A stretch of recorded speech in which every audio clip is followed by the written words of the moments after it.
All right, let's talk about ESG certifications. If you've ever Googled this, it's a mess. There are so many lists and sponsored articles out there all shouting that they've found the best one. But today, we're going to cut right through all that noise.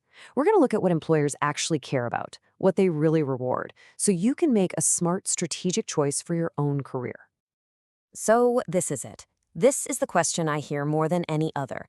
People are always asking, what's the one certification that's going to give me the biggest boost?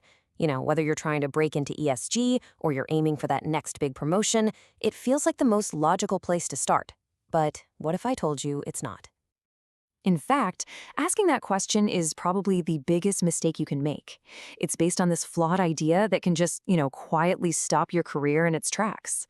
It assumes that ESG is just one job and that employers are all looking for the same magic credential. And that's just not how the world works anymore. So let's just go ahead and bust this myth right now. The idea of a single best certification, that's a total relic. Maybe that was true back when ESG was a tiny niche department. But today, the field has exploded into all these super specialized areas. You've got reporting, climate, finance, risk, supply chain. The list just goes on. The right certification for you completely depends on which one of those paths you want to take. And this quote, this right here gets to the absolute core of it. This is the big shift in how employers think. A few years ago, being passionate about sustainability was great. Today, companies are hiring you to solve very specific, very expensive business problems. Your certification has to scream, I can solve your problem, whether that's navigating new regulations or cutting down on risk. Okay, so if that's what they're looking for, how do they sort through the dozens and dozens of certifications out there? Well, it turns out they have a really simple but honestly pretty ruthless 3-question test. This is the test. Seriously, when a hiring manager sees a certification on your resume, they are running it through this exact checklist in their head. First, does this skill map to a real business risk or a regulation we have to comply with? Second, if I hire this person, can I stop paying those super expensive consultants?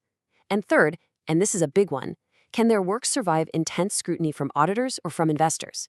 Certifications that get a loud and clear yes to these questions, those are the ones that get you hired and promoted.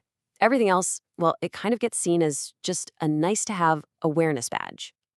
Once you understand that employer test, everything else just clicks into place. It lets us stop looking at certifications as this one long, confusing list.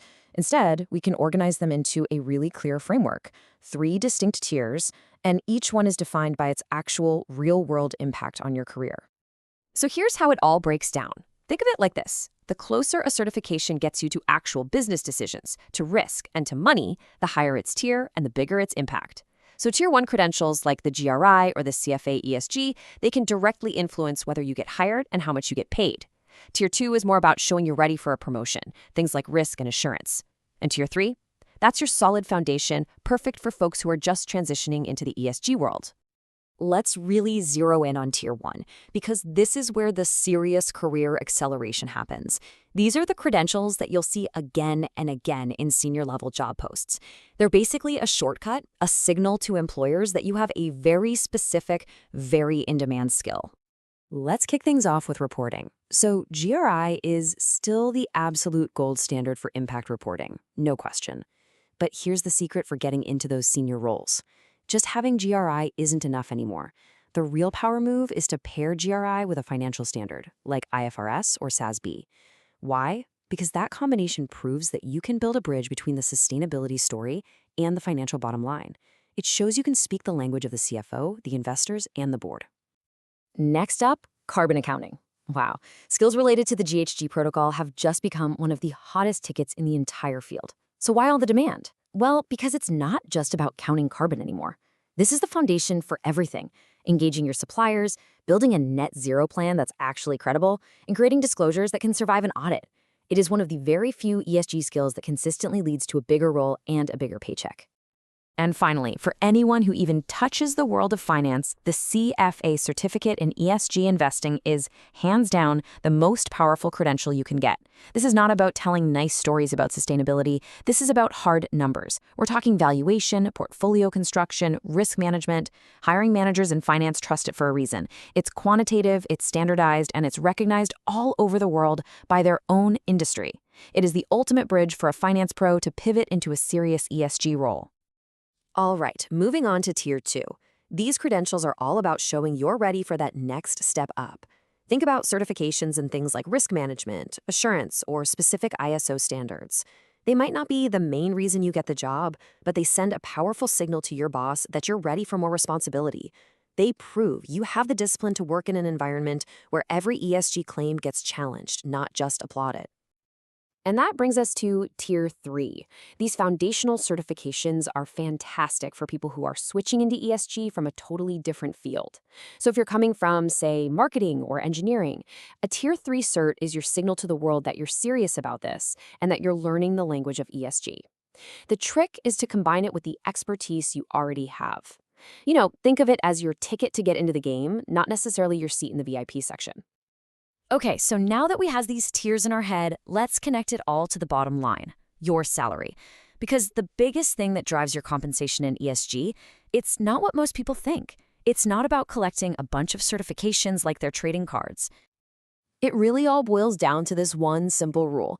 Your pay is directly tied to how close you are to business risk. The closer your skills are to solving major headaches in compliance, financial reporting, or climate risk, the more valuable you are on the open market. It's as simple as that. And you can see it right here on this chart. The people who are getting the biggest salary bumps year after year are the ones working in these high-stakes areas. It's not about having some general knowledge of sustainability. It's about having specialized skills that protect the company from big fines, from angry investors, or from massive disruptions to their business. And here's a little uncomfortable behind-the-scenes truth for you. When it comes to senior-level hires, managers aren't just looking for skills. They're trying to eliminate risk for themselves. So when they see a credential that's tied to an established framework like GRI, GHG protocol, or IFRS, they see a safe bet. They see someone who can get up to speed fast, who will reduce their spending on consultants, and who is less likely to make a very costly mistake. Okay, we've debunked the myth, we've broken down what employers want, we've talked about salary. Now, let's make this super practical. How do you take this framework and use it to pick the perfect certification for your specific career path? You need to start by asking yourself the same tough questions a hiring manager would. So before you sign up for any program, ask yourself this. Number 1, what specific business decision will this certification help me influence? Number 2, what regulatory process or audit does it directly prepare me for? And finally, and this is the most critical one, would my boss bet their own job on this credential when the pressure is on? If you don't have clear, strong answers to those questions, that certification probably isn't going to give you the career boost you're looking for. Which really brings us to the final takeaway here. The best certification isn't the most popular one, and it's not the one with the slickest marketing campaign. It's the one that draws a straight line between your skills and the specific, expensive, high-stakes pressures that companies are dealing with right now. If you can align yourself with that pressure, you're not just going to find the right certification.